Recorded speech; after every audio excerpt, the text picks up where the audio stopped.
Tonight, we are taking a close look at two giant storms threatening land. One in the Pacific, Hurricane Ana, Category 1, taking aim at Hawaii, though at this point, we're hoping it's expected to pass just south of the islands, avoiding a direct hit, but bringing heavy rain. Now, in the Atlantic, Hurricane Gonzalo, Category 3, wind gusts up to 160 miles an hour, threatening major damage, unfortunately, as it moves onshore on Bermuda right now. NBC meteorologist Dylan Dreyer is there.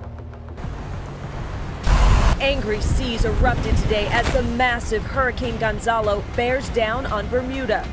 Damaging winds, 40-foot waves, and a dangerously high storm surge slamming the island.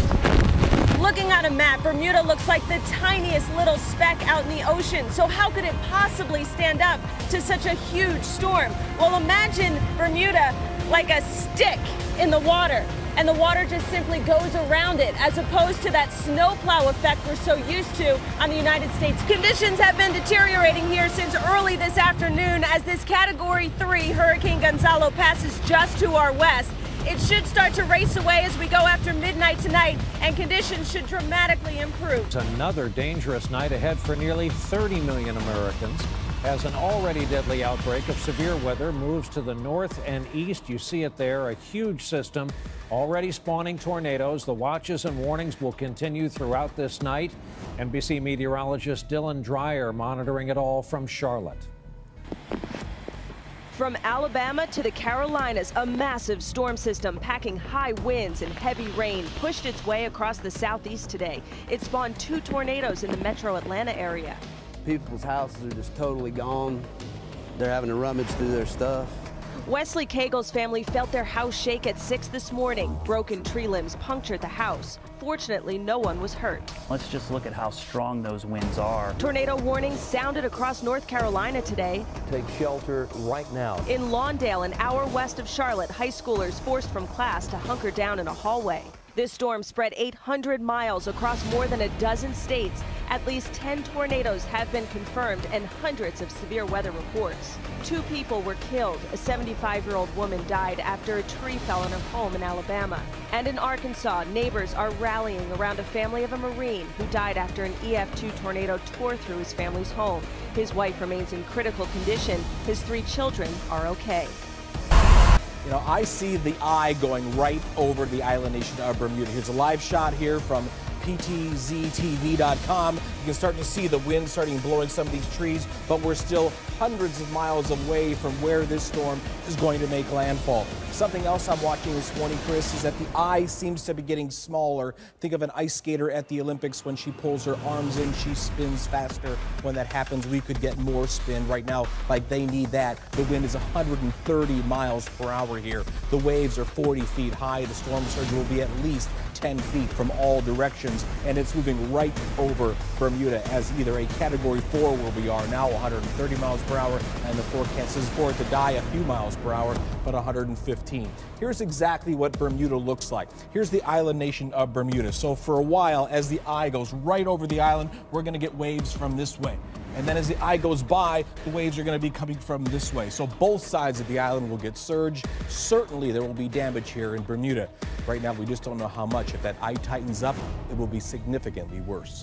So important developments now on that earthquake off the coast of El Salvador. Ivan Cabrera once more with us this hour for the very latest, Ivan. What you got? In fact, I think what's happened is they took this down a little bit, but 7.3. That may not sound like a lot, but it is, as far as how much energy is released. And what they've also done, as far as the Pacific Tsunami Warning Center, they have reevaluated the entire event, and they have decided that this is no longer posing a significant threat as far as tsunami waves reaching coastlines. So that is the advice that they're giving local governments across the region here. El Salvador may still decide to keep up their tsunami warning, but the Pacific Tsunami Warning Center has essentially advised them that this is no longer, this event, the 7.4 major earthquake, now a 7.3, is no longer a significant threat as far as a tsunami. As I mentioned before, I still think because of the intensity here, we could still be dealing with some damage as a result of the shaking from the quake itself, because it's so close to the shoreline here, but it did happen underwater, and I think basically the depth is the key here, and that is why we're not talking about a significant displacement of water. If this was more shallow, there's less essentially energy to get to, right? So That's why we are talking about this probably now being over. We'll keep you posted if there are any changes, of course, but they have issued now their final advisory on this event. Do begin with that powerful Hurricane Gonzalo, which made landfall on Bermuda overnight. Residents stayed inside while the eye of the hurricane came over the island. This morning, they're waking up, finally getting a chance to see the exact kind of damage that Gonzalo left behind. Dylan was there through it all. She is live in Bermuda for us again this morning with the latest. Dylan, what have you seen? You know, we saw a wild night last night. It was incredible that the eye moved through and then the height of the storm followed. It was mostly occurring overnight, so we have yet to go out and see the damage, but most of the island is without power. And so far from what we've seen here at our hotel,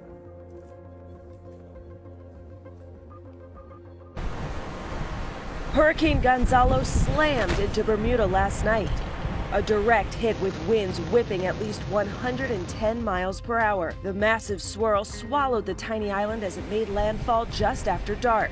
Rain and wind battered Bermuda quickly. 85% of the island lost power. Boats in the picturesque harbor tossed in the waves. Once the wind did its damage, ripping into homes and buildings, then the main concern became the storm surge and the destructive power of gigantic waves. So I've been keeping an eye on the radar, and the eye wall is making its way onshore right now. So that's when we see the strongest wind and the heaviest rain out of this system. We'll see what happens when the eye crosses over Bermuda. Tourists who chose to ride out the storm started out with confidence, but a twinge of doubt crept in as the wind picked up. The destruction from Gonzalo's could rival Hurricane Fabian, which struck Bermuda 11 years ago, with enough force to cause $300 million in damage. Today, rebuilding begins for the world-famous vacation spot. And now Hurricane Gonzalo is racing away. We're actually seeing fairly clear skies here. The surf is still churned up, but we have a bit of a breeze, but the storm itself is racing away. In fact, it's about 230 miles away from Bermuda now. It is still a Category 2 hurricane with winds at 105 miles per hour, but it's not really going to affect any more land masses. Just want to point out, though, the East Coast is now going to feel the effects of the dangerous rip currents all weekend long. So even though the storm didn't hit the eastern seaboard, those waves certainly will, and rip currents will be a huge threat, guys.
One of the things I fear about Ebola is that it could spread more widely in Africa. If this were to happen, it could become a threat to our health system and the health care we give for a long time to come. Our top priority, our focus, is to work 24/7 to protect Americans. That's our mission. We protect Americans from threats, and in the case of Ebola, we do that by a system at multiple levels.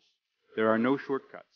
Everyone has to do their part. There are more than 5,000 hospitals in this country. There are more than 2,500 health departments at the local level. We're there to support. We're there with world-class expertise, and we're there to respond to threats so that we can help protect Americans. And we're always open to new ideas. We're always open to data because our bottom line is using the most accurate data and information to inform our actions and protect health.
In our new NBC Wall Street Journal poll, 41% of Americans now think we need troops on the ground to defeat ISIS. This week, the U.S. is concentrating nearly all its airstrikes on Kobani. The Syrian town is barely holding off attacks. Defense ministers meeting with President Obama agreed defeating the Islamic State won't be easy. This is going to be a long-term campaign. There are not quick fixes involved. We're still at the early stages. In Iraq, there's deep concern about ISIS pushing into Baghdad and the inability of Iraq's military to stop them. ISIS can still lob mortar shells, conduct suicide attacks, and create pandemonium inside of a city like that. Russia's ready to help, providing more weapons and maybe training to the Iraqis. We both recognize that ISIL has absolutely no place in the 21st century. But this fight goes beyond the battlefield. What's fueling the momentum, experts say, is the group's ability to draw young people through social media. You look at some of it, and it's about as slick as I've ever seen. Forcing the U.S. and its allies to look beyond the battlefield for answers.